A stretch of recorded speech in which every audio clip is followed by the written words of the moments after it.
السلام عليكم ورحمة الله وبركاته. معاكم فاطمة أحمد من قناة فاطمة هاندميد. أهلا وسهلا بكم يا بنات، يا رب كلكم تكونوا في أحسن حال. الفيديو ده إن شاء الله زي ما انتوا شايفين كده هنعمل مع بعض الموديل ده، موديل الحلقات المتداخلة بعدة ألوان زي ما انتوا شايفين كده. تمام، بصوا موديل سهل وبسيط وفكرته جديدة. قبل ما ابدأ الفيديو يا بنات اعملوا سبسكرايب للقناة وفعلوا الجرس عشان يوصلكوا كل اشعارات بالفيديوهات الجديدة. واهم حاجة ما تنسوش تحطوا لايك قبل ما تشوفوا الشرح. حطوا لايك يا بنات عشان اللايك بيدعم الفيديوهات بيخلي الفيديوهات تترفع وتظهر لأكبر عدد من المتابعين. يلا نبدأ الشغل على طول. يلا يا بنات نبدأ شغلنا على طول. زي ما انتوا شايفين انا لفيت الخيط، هستخدم 3 الوان مع الخرز. الخرز لون شفاف، دخلت في كل لون خرز. انتوا بقى على راحتكم هتشتغلوا بلونين او لون واحد، كل واحدة على حسب ايه لون القماش بتاعها. انا طبعا بمناسبة يوم العلم الاماراتي فهعمل بالالوان العلم، واخترت القماشة لونها ابيض. تمام، تعالوا بقى يا بنات نشوف الشغل بتاعنا. اول خطوة طبعا دايما بتكون الخط الاساسي. الخط الاساسي اللي هو عبارة عن عمود سلسلة عمود سلسلة. تمام، انا عملته لان احنا عملناه مع بعض كتير وهو سهل جدا وبسيط. بعد كده انا هشتغل الاول باللون الاخضر، بعدين الاسود، بعدين الاحمر. كل واحده بقى ايه تظبط الالوان على حسب الموديل بتاعها. بعد كده هقلب الشغل بتاعي لاني هشتغل من هنا عشان هشتغل بالخرز، فايه اول سطر هيكون بخرز. ماشي، طبعا انا عملت الحشو بتاعي عشان اثبته، بس هي فكت اهي. الاول بنعمل بس ايه كده غرزة حشو ونثبت الشغل بتاعنا. بصوا انا حاطه الخيوط بدبابيس عشان ما تضايقنيش في الشغل. بعدين هرتفع سلسله وابدا اعمل عمود في نفس المكان. صحيح يا بنات، المربعات لازم تكون مضاعفات عدد معين. اختاري العدد. انا هعمل مضاعفات العدد 8. يعني ايه؟ يعني تعدي المربعات تكون 8 8 8 8 او 10 او 11 او 12 براحتك. انتي المسافة اللي انتي هتختاريها هتكون هي المسافة بين كل حلقة وحلقة. يعني بين كل حلقة وحلقة هيكون مثلا مسافة 8 مربعات او مثلا 10 مربعات على حسب ما انتي تختاري. انا عملت وسط 8. خلاص، ممكن تختاري 10، ممكن تختاري 12، كل واحدة على حسب هي عايزة المسافة بين الحلقات تبقى قد ايه. هعمل في الاول هنا انا طبعا عايزة ايه يعني ابدأ في نص المسافة، فانا هبدأ هنا ب4 مربعات كده. 1 2 3. طبعا بصوا انا بعمل بالخرز يا بنات اهو 4. ماشي، عملت كده 4 مربعات اهو. 1 2 3. لا كده 3، يبقى لازم نعمل كمان 1. 1 2 3 نعمل كمان 1 4. تمام اهو. بعد ما تعملي بقى ده كده عشان يا بنات انا بشتغل في الكم، والكم هيبقى زي حلقة مقفولة، فانا هاجي هنا اعمل الحلقة الاخيرة وهعمل هنا اكمل 4 مربعات. فاهمين يا بنات؟ لكن لو انت بتعملي شغل مفتوح سيبي مثلا 8 عادي. هعمل 1 2 3 4، هعمل 15 سلسلة. 6 7 8 9 10 11 12 13 14 15. بعد ما تعملي 15 سلسلة هتقفليهم بمنزلقة. بصوا بقى هندخل فين؟ شايفين العمود الاخير ده؟ شايفين الراس العمود، السلسلة اللي في راس العمود هدخل فيها كده بالابرة واعمل منزلقة. بعدين اعمل سلسلة عشان اكمل بقى المربعات بتاعتي، واكمل 8 مربعات. وانا بعمل المربعات بتاعتي هعمل شوية، اجيب شوية خرز كده عشان هعملهم بالخرز كده. 1. تعدي بقى، تعدي 8 مربعات. لو انتي عاملة 12 مربع تعدي 12 مربع، كل واحدة على حسب هي عاملة العدد كام. ممكن تعملي اقل 6 او 5 على حسب ايه انتي حابة، المسافة كبيرة ولا صغيرة.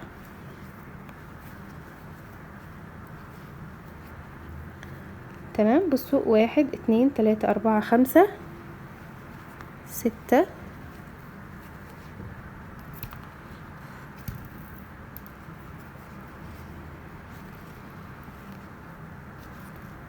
7 8.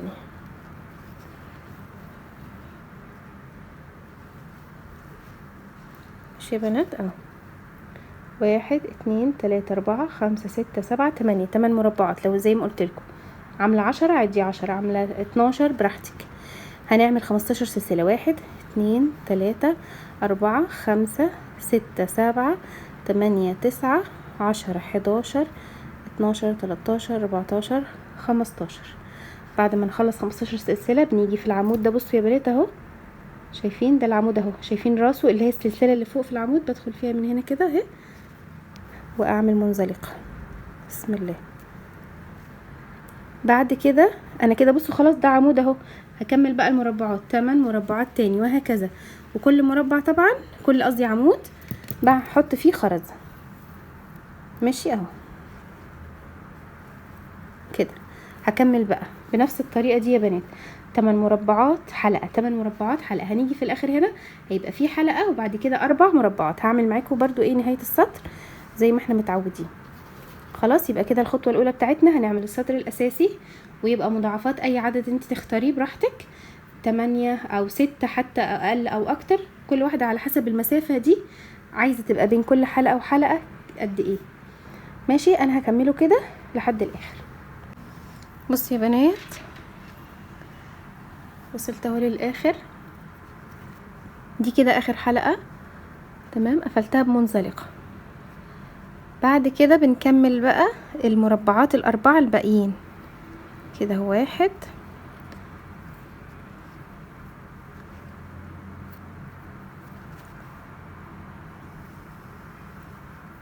بعدين 2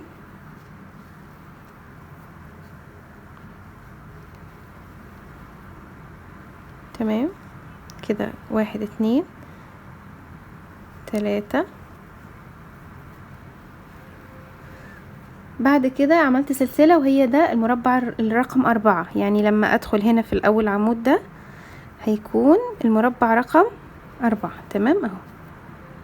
نعدهم بصوا اهو، 1 2 3 4 5 6 7 8 تمام اهو يا بنات.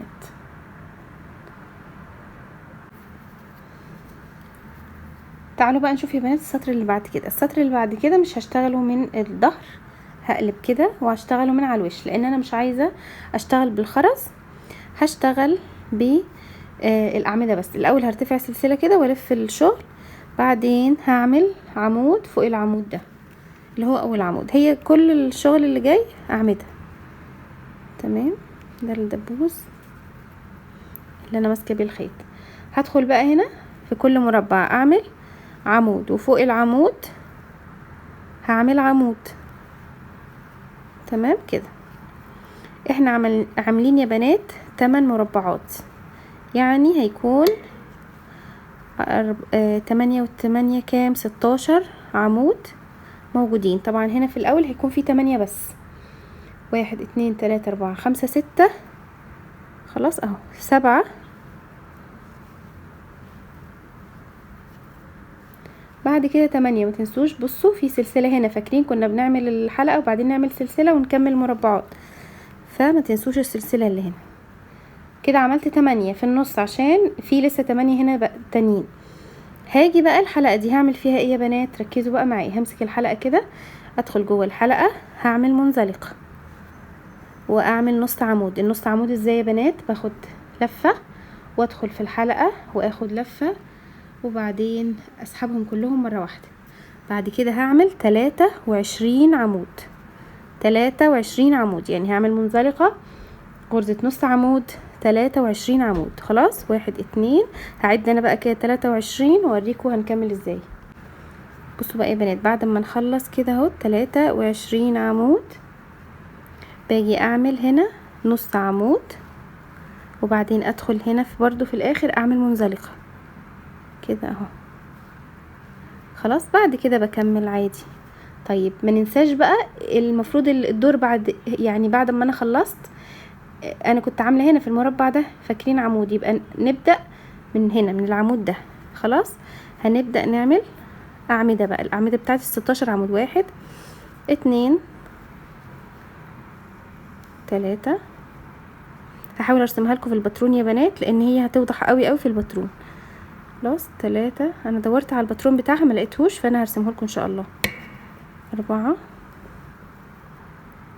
5 6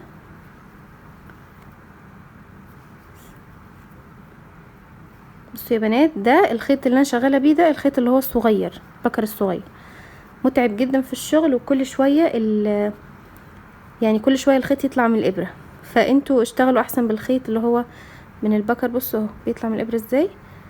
اشتغلوا بالخيط اللي هو من البكره الكبيره احسن بكتير من البكر الصغير.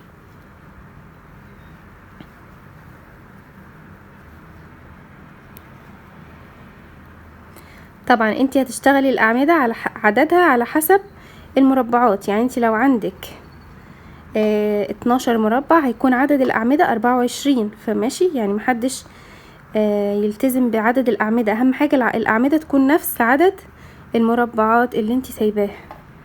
خلاص اهو شايفين 1 2 3 4 5 6 7 8 9 10 11 12 13 14 15. وفي الاخر اهو شايفين السلسله دي مننساهاش، ندخل جواها ونعمل اخر عمود، ندخل في الحلقه نكمل نفس الطريقه. هدخل في الحلقه امسكها كده، ادخل جواها اعمل منزلقه واعمل نص عمود، وبعد كده اعمل 23 غرزه عمود داخل الحلقه. خلاص بعد ما اخلص 23 اكمل بقى، هكمل نص عمود وبعدين منزلقه واكمل بنفس الطريقه يا بنات. وتتاكدي ان عدد الاعمده بتاعتك نفس عدد المربعات. يعني ايه؟ لو ان زي ما قلت لكم انت مثلا عامله 10 اعمده، قصدي 10 مربعات، فالاعمده هتكون 20. انا مثلا هنا عامله 8، الاعمده بتاعتي هتكون كام؟ هتكون 16. انت مثلا عامله 9 مربعات، وهكذا يا بنات. تمام. الحلقه ثابته، شغلها ثابت. بتدخلي تعملي في الحلقه طالما هي 15 سلسله منزلقه، بعدين نص عمود، بعد كده 23 عمود، وبعدين نص عمود منزلقه. خلاص هتبقى بالشكل ده يا بنات. بصوا اهو. هنكمل بقى كل الحلقات هنعملها بنفس الشكل ده لحد اخر حلقه. بصوا يا بنات كده ده شكل الحلقات كلها هي كملت، وكمان عملت ال8 اعمده. خلاص اهو. اهم حاجه يا بنات ما تنسوش العمود ده. بصوا ده العمود ده اللي هو بيكون بعد الحلقه على طول. بعد كده بنقفل السطر بتاعنا، بنيجي ندخل في اول عمود عملناه ونعمل منزلقه. طبعا لو انت هتكملي بنفس اللون، يعني انت ناويه تشتغلي مثلا بلون واحد هتكملي عادي. لو انت مثلا ناويه تشتغلي لونين بس مثلا عايزه تعملي، بصوا الموديل ده اختيار الالوان هيغير شكل الموديل، ماشي؟ يعني هيغير شكل التصميم. ممكن مثلا تعملي سطرين، خلاص يعني قصدي حلقتين بنفس اللون، بعدين حلقتين باللون التاني، كل واحده بقى على حسب ايه هي مصممه ايه. انا طبعا عشان انا هعمل باللون اللي بعد كده الاسود، فهقطع الخيط، هسيب كده تقريبا 25 سنتي عشان لما اجي اتخلص من الخيوط الزايده الاقي خيط يدخل في الابره. بعد كده هسحب الخيط بتاعي. تمام. طبعا هنزله تحت مع الخيوط عشان ايه ما تلخبطش. بعد كده السطر اللي بعد كده يا بنات بنجيب بقى اللون اللي هو التاني، وبعد كده بندخل في نفس العمود اللي هو احنا بدأنا بيه، نرتفع سلسلتين. انا عملت سلسلة ودي سلسلة، وهنعمل عمود في نفس المكان. طبعا زي ما انتوا شايفين شغالين على ايه، على الظهر القماش، زي السطر اللي هو ايه اللي هو اول واحد بالاخضر عشان هنعمل خرز. تمام. بعد كده بنجيب طبعا مع مجموعة خرز معانا كده، هنعمل بنفس الطريقة اللي عملنا بيها السطرين دول، هنعمل السطرين برضو اللي باللون الاسود، عمود سلسلة. هسيب، بصوا ده انا هنا في العمود ده هسيب بقى عمود من تحت، واجي في العمود التاني واعمل، بصوا عشان بس الخيط مغطي، هسيب العمود ده في العمود ده هدخل واعمل عمود تاني، طبعا عمود بالخرز. بعد كده سلسلة واعمل عمود. طبعا يا بنات احنا اتعلمنا خلاص في الكروشيه لازم لما يعني اعمل سلسلة فوق لازم تحت اسيب غرزة، والا كده هيبقى انا بعمل تزايد. فانا بصوا سلسلة ومن تحت اسيب عمود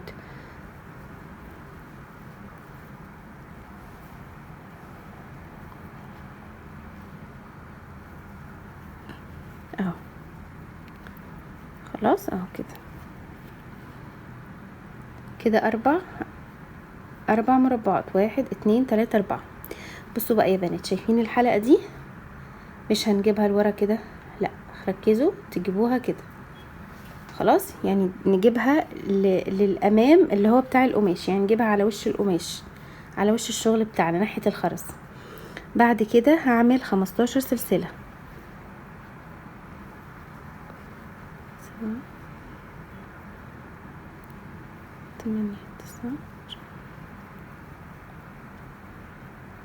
تمام. 15 سلسلة ونقفلها بمنزلقة بنفس الطريقة اللي قفلنا بيها الحلقة في اللون الاخضر. بندخل في رأس العمود كده خلاص، واسحب الخيط.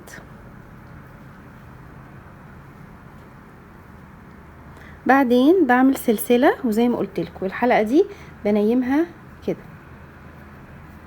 نيجي بقى، شايفين احنا دلوقتي عملنا سلسلة يا بنات صح؟ يبقى لازم نسيب اول عمود، اول عمود ده هسيبه، اجي في التاني اعمل عمود. فهمتوا؟ يعني لازم اسيب مقابل السلسلة اللي انا عملتها اول عمود، ما تعمليش فيه عمود بقى، ونسيب عمود ونعمل، ونتأكد ان هما ايه 8 مربعات.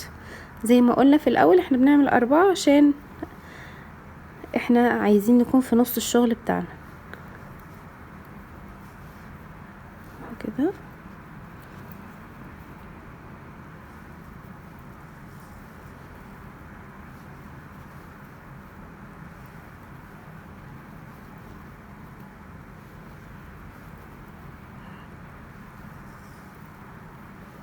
تمام اهو كده. هما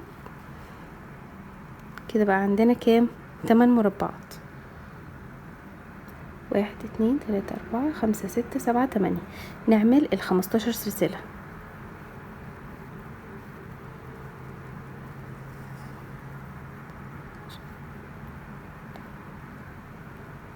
تمام 15 سلسلة. بعد كده نقفلها بنفس الطريقة، ندخل في العمود خلاص اهو، واخد واسحب الخيط واسحبه من السلسلة، وبعدين اعمل سلسلة وارجع الحلقة دي. محدش يا بنات يجيبها كده، لو جبناها كده بصوا هتبقى ورا الشغل، مش هتبقى باينالي من الامام. يعني بصوا ده امام الشغل، انا عايزاها في الامام كده، في امام الشغل هنا. خلاص ما تنسوش يعني ركزوا وانتوا بتشتغلوا عشان ما تجوش تفكوا السطر بعد كده. الحلقة بصوا ده ظهر الشغل اللي هو بصوا في كل الخياطة وكده، لكن ده وش الكم اهو. خلاص بنرجع الحلقة لورا كده، لورا بالنسبة لينا احنا، لكن هو امام الشغل بتاعي. بعدين بسيب العمود الاول. بسيب العمود الاول ليه؟ لان انا عامله سلسله هنا عشان اكمل المربعات بتاعتي. خلاص فانا لازم اسيب مقابلها اول عمود. بعدين باجي تاني عمود اعمل فوقيه عمود بالخرز، واكمل بقى اعمل 8 مربعات 15 سلسله. خلاص وقلت لكم كام نقطه كده تخلوا بالكم منها. خلاص اول نقطه ان انا الحلقة اللي هي الخضرة دي برجعها كده تبقى على وش القماش. تاني نقطة مهمة ان انا اعمل سلسلة فوق، بسيب اول عمود هنا بعد ما اخلص الحلقة، يعني بعمل حلقة وبعدين سلسلة، والعمود اللي هنا ده بعمله في تاني عمود تحت. تمام. بعد كده بكمل ونتأكد من العدد المربعات. انا عاملة 8 مربعات، اتأكد من كل حلقة وحلقة 8، او مثلا انت عاملة 12 تأكدي ان بين كل حلقة وحلقة 12. هكملها كده بقى ونشوف هنعمل السطر التاني ازاي. كده يا بنات وصلنا لاخر السطر. ماشي، عملنا اهو 3 مربعات. المربع الرابع هيكون عبارة عن السلسلة، وبعدين هندخل في اول عمود كده، هيبقى عندي المربع ايه رقم 4. تمام اهو. بصوا بقى الحلقات اللي لونها اخضر، بصوا في امام الشغل يعني ناحية الخرز. تمام. بعد كده السطر اللي بعده هيكون كله اعمدة زي السطر ايه اللي هو ده بالاخضر. هنلف الشغل كده، وبعدين هاجي ارتفع سلسلتين واعمل عمود في نفس ايه العمود. طبعا هو الاسود مش باين شوية في الكاميرا، بس ايه انا شرحتها لكم في اللون الاخضر، هي نفس الطريقة. هنعمل عمود فوق العمود، بعدين ادخل جوه المربع اعمل عمود، وبعدين فوق العمود ده اللي بعد كده اعمل عمود، وهكذا يعني فوق كل عمود هنعمل عمود. تمام.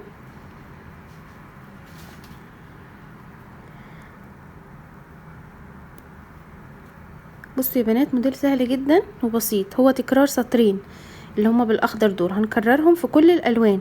انت بقى على حسب انت عايز تعملي كام لون، عايز تعملي لونين 3 4 براحتك، عايز تعملي لون واحد بس، كل ده على حسب التصميم اللي انت عايز تعمليه. ممكن مثلا اللون ده تكرريه مرتين، يعني تعملي سطرين وبعدين تعملي سطرين كمان. فاهمين؟ بعد كده بندخل في الحلقة نعمل منزلقة، وبعدين اعمل نص عمود، بعد كده اعمل 23 عمود داخل الحلقة. تمام. بعد 23 عمود يا بنات نعمل نص عمود، بعد كده منزلقة، بعدين بندخل على طول في العمود ده اللي هنا كده بس، ونعمل بقى عمود فوق العمود وعمود فوق الايه السلسلة اللي هي داخل المربع. تمام اهو كده.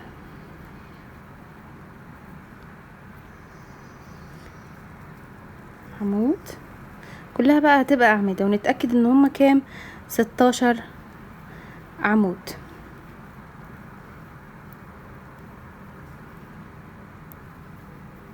بعد كده بنكمل بقى يا بنات الاعمدة بتاعتي، بندخل هنا في الحلقة نعمل منزلقة، بعدين نعمل نص عمود نفس اللي عملناه في الاخضر بالظبط.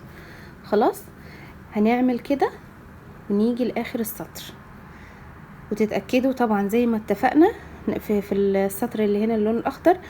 مثلا انت عامله 8 مربعات زيي، هيبقى 16 عمود. لو انت عامله 12 يعني 12 مثلا مربع هيبقى 24 عمود، وهكذا. تتأكدي في كل مرة ان عدد الاعمدة بتاعتك صح، عشان ما يجيش الموديل يشد منك او يزيد منك. خلاص هشتغلهم ووريكم بعد كده هنكمل ازاي. السطر بقى كده يا بنات ده خلص، اللي باللون الاسود فيه 8 اعمدة هنا و8 اعمدة هنا. بعد كده هنيجي ندخل في اول عمود عملناه ونقفل بمنزلقة. تمام اهو كده، ونسيب جزء من الخيط ونقصه. بعد كده نسحب الخيط كده زي ما احنا متعودين. خلاص هنكمل بقى يا بنات بنفس الطريقة. الاحمر بقى يا بنات هنشتغله بنفس الطريقة اللي احنا اشتغلنا بيها اللون الاخضر والاسود. خلاص هنوصل الخيط في اول عمود هنا، بعدين نرتفع سلسلتين، بعدين نبدأ نعمل عمود في اول عمود في نفس العمود يعني، ونعدي خرزة، بعدين سلسلة، طبعا نعمل الاربع مربعات بتوعنا. خلاص اهو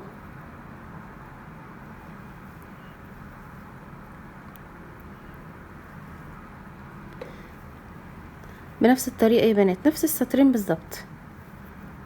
خلاص بعد كده طبعا الشغل اللي بالخيط الاسود مش بيبان خالص في التصوير، فمش عارفة انتوا باين لكم ولا لا.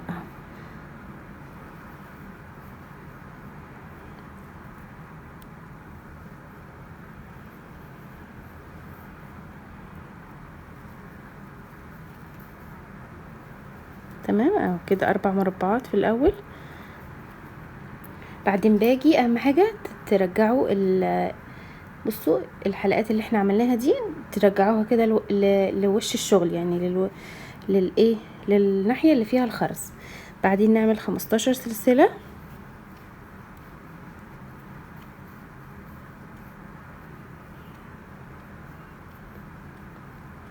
وبعدين نقفلها بمنزلقة كده اهو.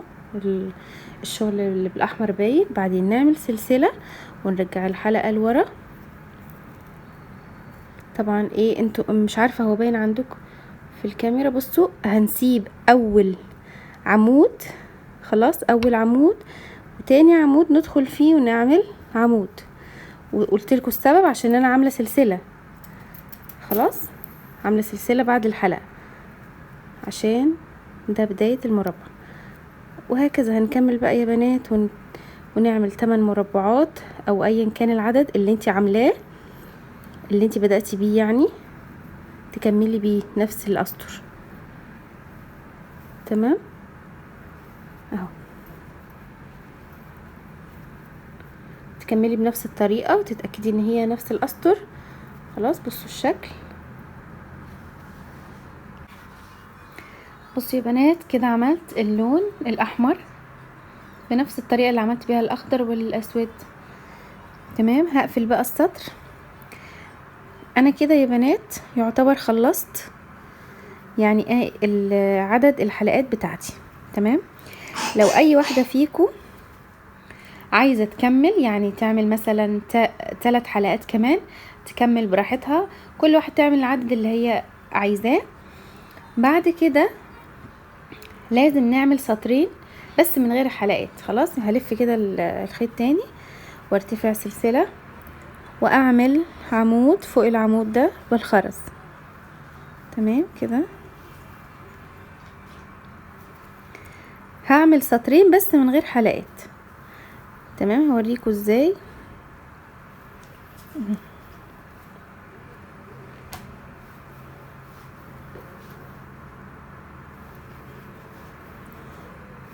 كده 2 مربعين، 3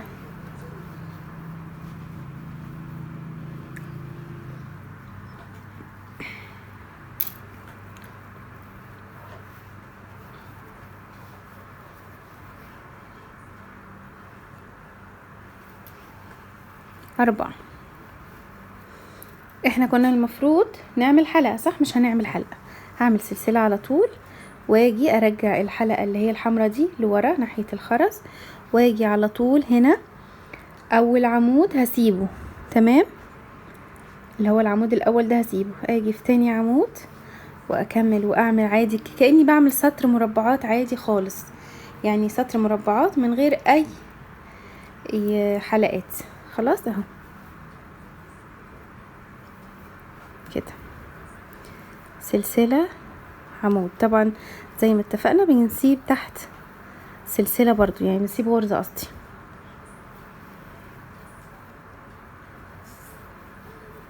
كده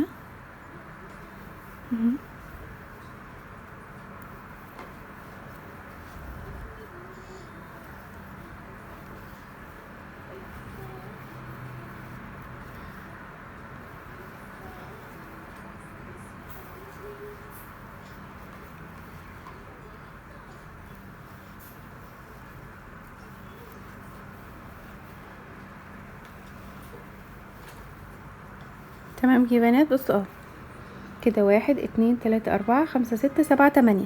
بنكمل بقى، مش هنعمل حلقة، هنعمل سلسلة ونكمل ونرجع الحلقة دي لورا.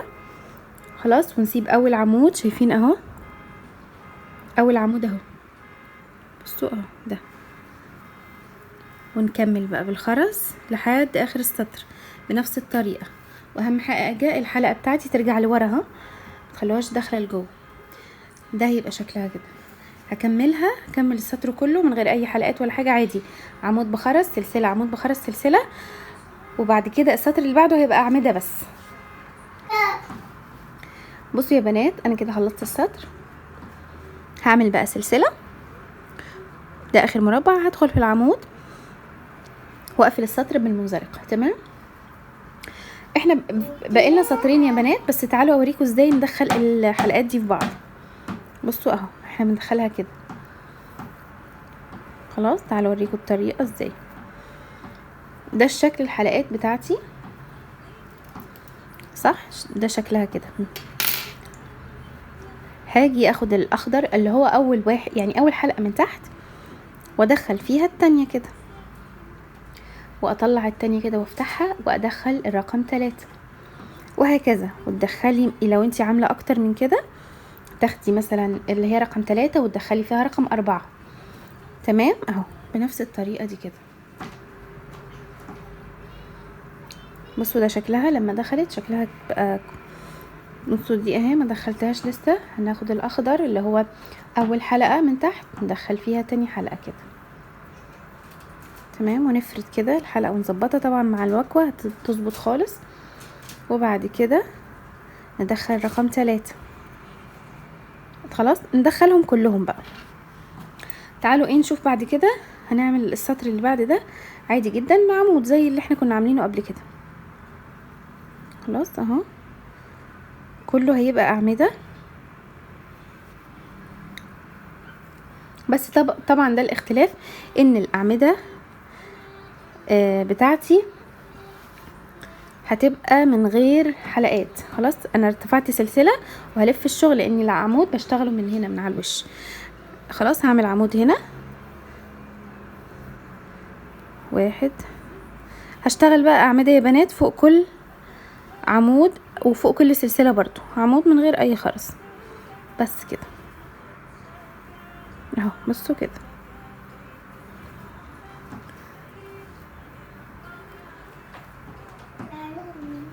تمام. ايه الاختلاف بقى يا بنات؟ بصوا ده المربع ده اللي هو مقابل للحلقات اللي احنا كنا المفروض نعمل فيه الحلقة، مش هعمل فيه عمود. ليه؟ هعمل فيه سلسلة عشان السطر اللي بعد كده، السطر اللي هيكون بعد ده انا عايزة اوصل، يعني السطر التاني اللي هو هيبقى هنا هوصل الجزء ده اللي هو اللي في النص ده بنص الحلقة من هنا، فعايزاه يكون معروف، يعني مش عايزة المكان ده يضيع في النص. خلاص انا عملت سلسلة مقابل السلسلة دي، فهاجي هعمل عمود هنا على طول. ماشي يا بنات، بس كده هي دي الفكرة. هعمل عمود فوق كل غرزة عمود، وهاجي بس فوق غرزة السلسلة اللي هي مقابل الحلقة هعمل سلسلة عشان يبقى فيه بس فراغ فاضي كده ابقى معلمة بيه المكان. ماشي اهو عمود كده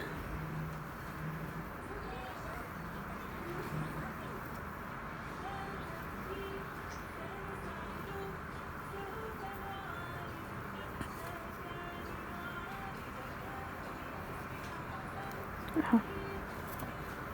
عايزة بس اوريكم برضو مكان الايه الحلقة تاني.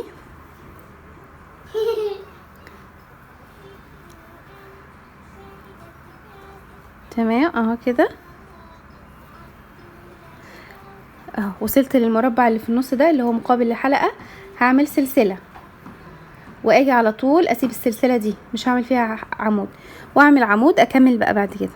وهنعمل كده في كل السطر مقابل اللي هو المربع ده مقابل الحلقة نعمل سلسلة. تمام يا بنات اهو. يبقى في فراغ كده هنا عشان ابقى عارفة، بس عشان لما السطر اللي بعد كده اجي اشتغل بعرفة ان ده الايه المكان اللي انا هوصل فيه الحلقة. هكمل واوريكم السطر اللي بعد كده هنكمله ازاي. بصوا يا بنات انا خلصت ده السطر ده اهو. تعالوا بقى نكمل ونشوف السطر الاخير مع بعض هنعمل فيه ايه. اول حاجة هرتفع سلسلة واعمل غرزة نص عمود. خلاص بصوا بقى انا هعد 1 2 3 4 5. خلاص يعني هعمل 1 2 3. عايزين نعد 5 عشان هنعمل خرز، فانا عايزة بس اعرف هبدأ يعني اعمل كام. فانا كده هعمل 3 اهو، 1 2 3. هيبقى فيه هنا 2 نص عمود لما نيجي نقفل السطر. تمام، هتفهموا يعني لما ايه نقفل السطر مع بعض. وهعدي 3 خرزات واقفل عليهم بمنزلقة، وبعد كده اكمل ال5 غرز بتاعتي، 5 غرز نص عمود، 1 2 3. طبعا انتوا عارفين غرزة نص عمود باخد لفة وادخل واخد لفة واطلع ال3 لفات كلهم مع بعض. خلاص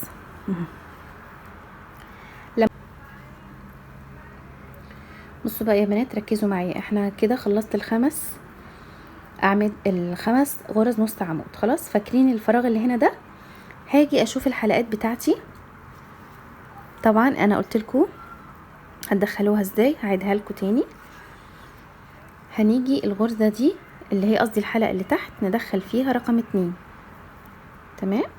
بعدين بدخل اللي هي رقم 3 في 2، يعني انت بتدخلي لحد ما توصلي لاخر حلقة. بعد كده بنعمل ايه؟ هعمل سلسلة. خلاص، انا كنت فاكرين احنا كنا عاملين 23 عمود هنا. هعد 11 عمود، 1 2 3 4 5 6 7 8 9 10 11. هدخل هنا في رقم 11، انا عملت سلسلة، هدخل في رقم 11 واعمل منزلقة. خلاص، هعدي 5 خرزات وبعد كده اعمل منزلقة كده، اقفل عليهم. هسيب عمود والعمود اللي بعده ادخل واعمل برضو منزلقة كده. بعدين اكمل الشغل بتاعي، اكمل يعني الغرز بتاعتي النص عمود. هتعرفوا ليه دلوقتي انا عملت العدد ده. خلاص اهو. بعد كده بكمل يا بنات، بعمل 5 غرز نص عمود. 1، بصوا دخلت على طول في اول عمود هنا وعملت نص عمود. بعدين بعمل في اللي بعده، هعد 5 3 كده 4 5. بعد ال5 اعدي 3 خرزات، اقفل عليهم بمنزلقة كده. بعد كده اكمل. طبعا يا بنات انا بشتغل على ظهر القماش عشان الخرز يطلع لبره كده. 3 4 5 غرز نص عمود، واعدي بعد كده 3 خرزات. تمام اهو. بعدين هكمل شغل، هعمل 5 غرز نص عمود. تمام. 1 2 3 4 5.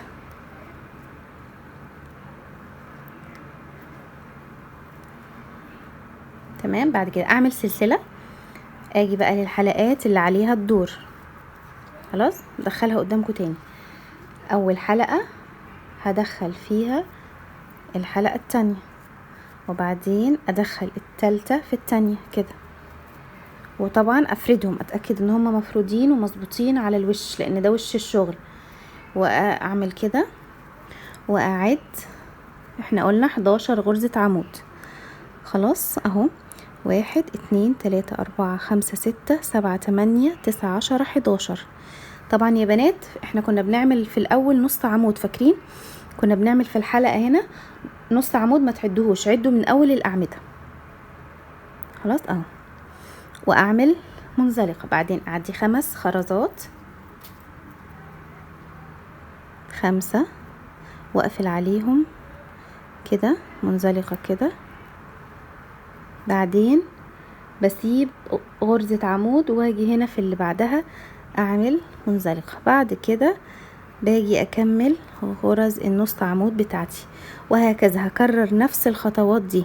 هعمل 5 غرز نص عمود، 3 4 5 واعدي 3 خرزات. تمام اهو كده، واقفل عليهم بمنزلقة، وهكذا يا بنات. خلاص، نفس الطريقة هعمل معاكم كمان مرة يا بنات. الحلقات هنيجي للحلقة الاولى ندخل فيها التانية. خلاص، وندخلها مفرودة يا بنات، ما تدخلوهاش معوجة، عشان احنا بعد كده هنكويها وهتبان جدا لو هي معوج. خلاص، يعني خلوها مفرودة كده قدامكم اهو. بعدين بناخد التالتة وندخلها جوه التانية كده اهو كده. شايفين ده شكلها يا بنات؟ شايفين؟ ما تلوهاش كده، خلوها مفرودة. بعدين طبعا اول حاجه، اول خطوه بعمل سلسله، اعد 11 غرزه عمود. بصوا شايفين دي، شايفين اول غرزه دي غرزه نص عمود، مش هعدها، انا بعد من الاعمده 1 2 3 4 5 6 7 8 9 10 11. في رقم 11 ادخل بالابره واعمل منزلقه كده. خلاص بعد كده بعدي 5 خرزات واقفل عليهم، هسيب عمود، اللي بعده ادخل واعمل منزلقه كده واكمل الشغل بتاعي. اكمل كده واعمل بقى 5 غرز نص عمود واكمل 3 خرزات، وبعدين 5 غرز نص عمود، وهكذا. بصوا ده الشكل اهو. طبعا لما تتكوي هيطلع شكلها جميل جدا. طب انا ليه عملت السطر الاخير ده؟ خلاص انا لما دورت يا بنات على شرح الغرزة دي ما لقيتش حد عمل السطر الاخير ده، لقيت كلهم بيشرحوا ان الغرزة المفروض تدخل في بعض كده وخلاص، تسيبي الاخر زي ما هو. طبعا هيتفكوا من بعض، الحلقات دي بتفك من بعض يا بنات، فلازم ان احنا نمسكها يعني انا كده ماسكاها بغرزة اهو، بغرزة منزلقة هنا مع الشغل السطر ده كله. تمام، ولما تتكوي كمان هتثبت اكتر. خلاص وشكلها هيبقى كده احلى واشيك. تمام اهو بصوا كده. هنكمل بقى بنفس الطريقة، يعني تشتغلي الجزء ده، ولما توصلي هنا تدخلي الحلقات في بعض وتيجي في الاحمر. انا ليه بقى بقول لكم يا بنات 11؟ احنا دلوقتي عندنا كنا عاملين 23 نصهم كام؟ 11 و11 22، وهيبقى في النص اللي هي رقم 12. فانا باخد ال11 هنا وبسيب واحدة اللي هي رقم 12 وبس، وال11 هنا. فالتلاتة اللي في النص دول انا يعتبر ماسكاهم بالابرة مع السطر اللي هو شغل السطر ده كله. فهمتوا؟ عشان تبقى الحلقة في نصها. هحاول ان انا اشرحها لكم برضو في الباترون، بس هحاول ان انا الباترون اعمله لكم يا بنات في فيديو صغير لوحده، عشان الفيديو ده انزله ما يطولش. انا هكمل كل الشغل واكويه واوريكم النتيجه. خلصت اهو السطر يا بنات. بصوا احنا كنا عاملين هنا 3 غرز نص عمود، فهنا بصوا عملت 2. هنقفل بقى، ندخل في اول غرزه. تمام، وبعدين نعمل منزلقه كده ونسيب جزء من الخيط، وبعدين نقصه زي ما احنا متعودين دايما بنقفل شغلنا ازاي. خلاص ناخد الخيط نسحبه لبره كده، وكده يعتبر الموديل بتاعي خلص. باقي ان انا افنش الخيوط واكويه. بصوا يا بنات ده شكل الموديل بعد ما كويته. مش عارفه هي الاضاءه مبيناه ولا لا، بس موديل جميل بفكره جديده. وطبعا انتوا ما شاء الله عليكم مبدعات. كل واحده بقى ايه تختار الوان هي عايزاها، ممكن تختاري 3 الوان، لونين، 4، 5، وممكن تكبري المسافه دي يعني تخليها مسافه كبيره، ممكن تخلوها يعني ما تخلوش مثلا ده هنا كده، تعملي المسافه دي كلها. فكل واحده بقى يعني ايه تورينا ان شاء الله ابداعها. واي حد عنده استفسار يا بنات في الموديل ده يبعت لي في الكومنتات، اكتبوا لي في الكومنتات وان شاء الله ارد عليكم. واي حد يطبق الموديل ده او اي حتى موديل تاني على القناة ابعتولي صور لموديلاتكم اللي انتوا طبقتوها، بس يكون مكتوب عليها اسمكم عشان انشرها ان شاء الله عندي على الانستجرام يوم الجمعة. كل يوم جمعة ان شاء الله هنشر الصور اللي اتبعتت لي خلال الاسبوع. تمام، اتمنى ان شاء الله ان انتوا تطبقوه، يا رب يكون سهل وبسيط. واشوفكم ان شاء الله في فيديو قادم وموديل جديد، والسلام عليكم ورحمة الله وبركاته.